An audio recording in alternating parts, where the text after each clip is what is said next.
prime সাসপেক্টত এবাৰ এগৰাকী চিকিৎসকক দেখুৱাব বিচাৰিছোঁ চিকিৎসকজনক বহুতে চিনি পায় বিশেষকৈ গুৱাহাটীৰ বহু চিকিৎসকৰ পৰিচিত এই চিকিৎসকজন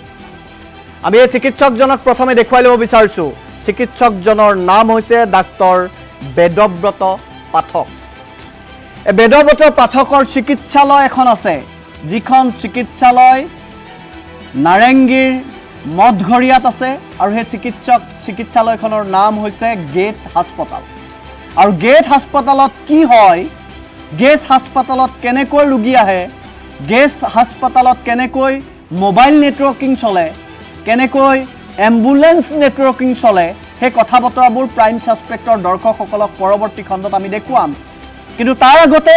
এইখন চিকিৎসালয়ৰ মালিক বেদব্ৰত পাঠকৰ কথা কিছু কৈ ল'ব বিচাৰিছোঁ চিকিৎসা বৃত্তিৰ পাছত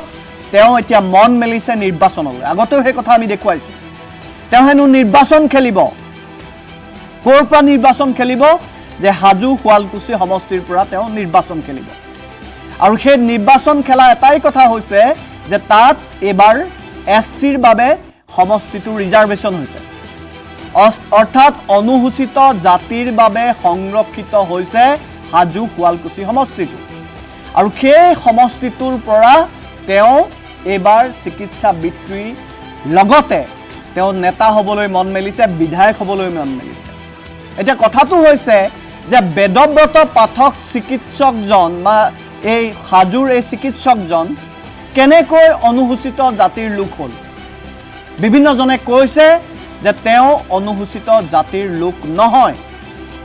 অনুসূচিত জাতিৰ লোক নহয় বুলি অভিযোগ আহিছে সেই অভিযোগসমূহ আমি অসমৰ ৰাজ্যক আগতেও কেইবাবাৰো দেখুৱাইছোঁ ৰামদিয়া আঞ্চলিক জাতি পৰিষদৰ পৰা এনঅচি নোলোৱাকৈ কেনেকৈ গুৱাহাটীৰ ঠিকনাত তেওঁ সেই এছচি প্ৰমাণপত্ৰখন পালে নিজ গাঁৱৰ গাঁওবুঢ়াই প্ৰমাণপত্ৰ নিদিয়াৰ পিছতো কোন গাঁৱৰ গাঁওবুঢ়াই তেওঁ এনঅচি দিলে তেওঁ অনুসূচিত জাতিৰ লোক হয় বুলি ডাক্তৰ পাঠকৰ বংশ পৰিয়াল নমশূদ্ৰ সম্প্ৰদায়ৰ নোহোৱাৰ পাছতো ডাক্তৰ পাঠক কেনেকৈ হ'ল নমশূদ্ৰ সম্প্ৰদায়ৰ যদিহে তেওঁ নমশূদ্ৰ সম্প্ৰদায়ৰ হয় তেন্তে কিয় প্ৰমাণপত্ৰ উলিয়াবলৈ 2024 চনলৈ ৰৈ থাকিব লগা হ'ল তেওঁ জাতিগত প্ৰমাণপত্ৰখন ভুৱা আৰু সেই অভিযোগ আমাৰ নহয় সেই অভিযোগ আনিছে হাজু শুৱালকুছি কেইবাটাও পৰিষদে বিশেষকৈ কামৰূপ জাতি পৰিষদ আৰু সমতা সৈনিক দলে এই অভিযোগ আনিছে তাৰ পাছতে আমি এই চিকিৎসকজনৰ সম্পৰ্কত কেইটামান প্ৰশ্ন কৰিব বিচাৰিছোঁ আমি গ্ৰাফিক্সৰ জৰিয়তে দেখুৱাবলৈ অনুৰোধ জনাইছোঁ ডাক্তৰ বেদব্ৰত পাঠক এছচি সম্প্ৰদায়ৰ নোহোৱাৰ পাছতো কেনেকৈ পালে এছচি প্ৰমাণপত্ৰ প্ৰথমটো প্ৰশ্ন দ্বিতীয়টো প্ৰশ্ন ডাক্তৰ পাঠক কেনেকৈ নিজৰ নামত পালে দুখনকৈ এছচি সাৰ্টিফিকেট দ্বিতীয়টো প্ৰশ্ন তৃতীয়টো প্ৰশ্ন হৈছে হাজু বঙালতোলাত জন্ম হোৱা পাঠকে কিয় গুৱাহাটীৰ ঠিকনাত উলিয়াইছিল এছচিৰ প্ৰমাণপত্ৰ 4 নম্বৰ প্ৰশ্নটো হৈছে গুৱাহাটীৰ ৰাজগড়ৰ বাসিন্দা ডাক্তৰ পাঠকে কিয় চানমাৰী ঠিকনাত উলিয়াব লগা হ'ল প্ৰমাণপত্ৰখন পঞ্চমটো প্ৰশ্ন হৈছে ৰামদিয়া আঞ্চলিক জাতি পৰিষদৰ পৰা এনঅচি নোলোৱাকৈ কেনেকৈ গুৱাহাটীৰ ঠিকনাত তেওঁ এই প্ৰমাণপত্ৰখন পালে নিজ গাঁৱৰ গাঁওবুঢ়াই প্ৰমাণপত্ৰ নিদিয়াৰ পাছতো কোন গাঁৱৰ গাঁওবুঢ়াৰ পৰা এই প্ৰমাণপত্ৰখন লোৱা হৈছিল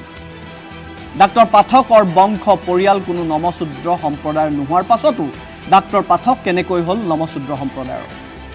যদিহে তেওঁ নমশূদ্ৰ সম্প্ৰদায়ৰ হয় তেন্তে কিয় প্ৰমাণপত্ৰ উলিয়াই 2024 চনলৈ ৰ'ব লগা হ'ল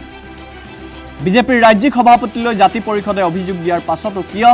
এতিয়ালৈকে দলে ব্যৱস্থা গ্ৰহণ নকৰিলে এই পাঠকৰ বিৰুদ্ধে 9 নম্বৰটো প্ৰশ্ন আমি পৰ্যায়ক্ৰমে 9টা প্ৰশ্নৰ উত্তৰ ডাক্তৰ বেদব্ৰত পাঠকৰ পৰা বিচাৰিছোঁ ক্ষমা কৰিব ডাক্তৰ বেদব্ৰত পাঠক 2 নম্বৰী নেকি কাৰণ চিকিৎসালয়খনতো কিন্তু বহু 2 নম্বৰী কাৰবাৰ চলি থাকে সেই সম্পৰ্কত বহু তথ্য আসাম টক্সৰ সাংবাদিকৰ হাতত আছে আমি সেইসমূহ দেখুৱাম ৰোগীৰ আত্মীয়ক বা ৰোগীৰ আত্মীয়ৰ পৰা মুনাফা লুটি তেওঁ সেই ধনেৰে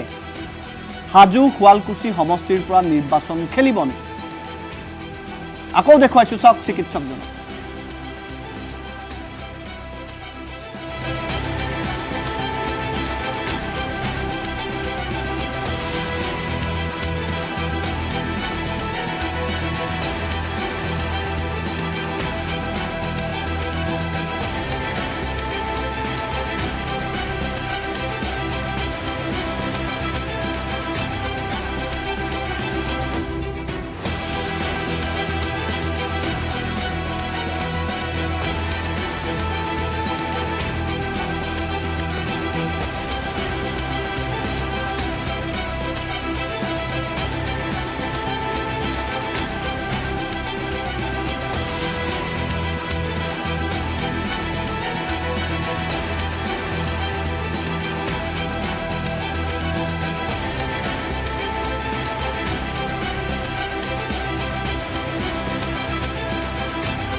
চিকিৎসক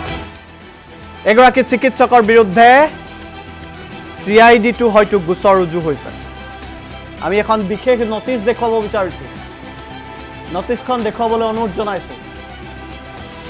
এই নটিচখন চাওক এই নটিচখনত কেইবাটাও কথা উল্লেখ আছে আমি নটিচখন ফুল স্ক্ৰিনৰ জৰিয়তে দেখুৱাবলৈ বৰ্ণালীক অনুৰোধ জনাইছো এই নটিচখনত উল্লেখ আছে বা এই নটিচখনত কোৱা হৈছে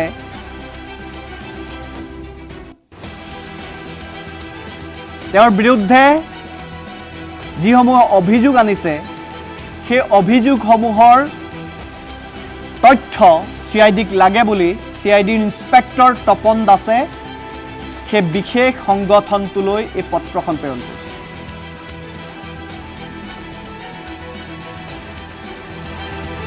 এই পত্ৰখন আমি টেলিভিছন স্ক্ৰিনত দেখুৱাইছো চাওক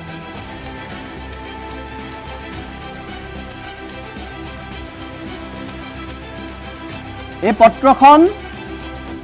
তপন দাস ইন্সপেক্টৰ CID তেওঁ উলুবাৰীৰ সেই কাৰ্যালয়ৰ পৰা অনুসূচিত জাতি পৰিষদৰ সভাপতিলৈকে এই পত্ৰখন দিছে আৰু তাত উল্লেখ কৰা হৈছে সাবজেক্টটো এই মুহূৰ্তত আমি দেখুৱাইছো সাবজেক্টটো দেখুৱাইছো চাওক সাবজেক্টটোত উল্লেখ আছে যে submission of report regarding case status doctor Bedabrata Pathak এই কেছ ষ্টেটাছৰ বিষয়বোৰ তথ্যবোৰ CID-ৰ সেই ইন্সপেক্টৰ গৰাকীক লাগে আৰু তেওঁলোকক 11/2 তাৰিখে সেই নটিচখন দিয়া হৈছে তেওঁলোকক তালৈ মাতি পঠোৱা হৈছে অৰ্থাৎ এই গৰাকী বেদব্ৰত পাঠকৰ বিৰুদ্ধে CID-ও বহু তথ্য লাভ কৰিছে চিকিৎসালয়খনত কি হয় কেনেকৈ তেওঁ জাতিগত প্ৰমাণপত্ৰখন পালে কেনেকৈ জাতিগত প্ৰমাণপত্ৰখন উলিয়াই তেওঁ এবাৰ নিৰ্বাচন খেলিবলৈ লৈছে তাকে লৈ কিন্তু হাজু শুৱালকুছি সমষ্টিত ব্যাপক চৰ্চা চলিছে কাৰণ হাজু শুৱালকুছি সমষ্টিটো এবাৰ অনুসূচিত জাতিৰ বাবে সংৰক্ষিত সমষ্টি হিচাপে ঘোষণা কৰা হৈছে আৰু সেইবাবে বেদব্ৰত পাঠক তাত জপিয়াই পৰিছে এবাৰ চিকিৎসাৰ বৃত্তিৰ সমানে তেওঁ বিধায়ক হ'বলৈ মন মেলিছে CID কাৰ্যালয়ত কি তথ্য CID কাৰ্যালয় লাভ কৰিছে বেদব্ৰত পাঠকৰ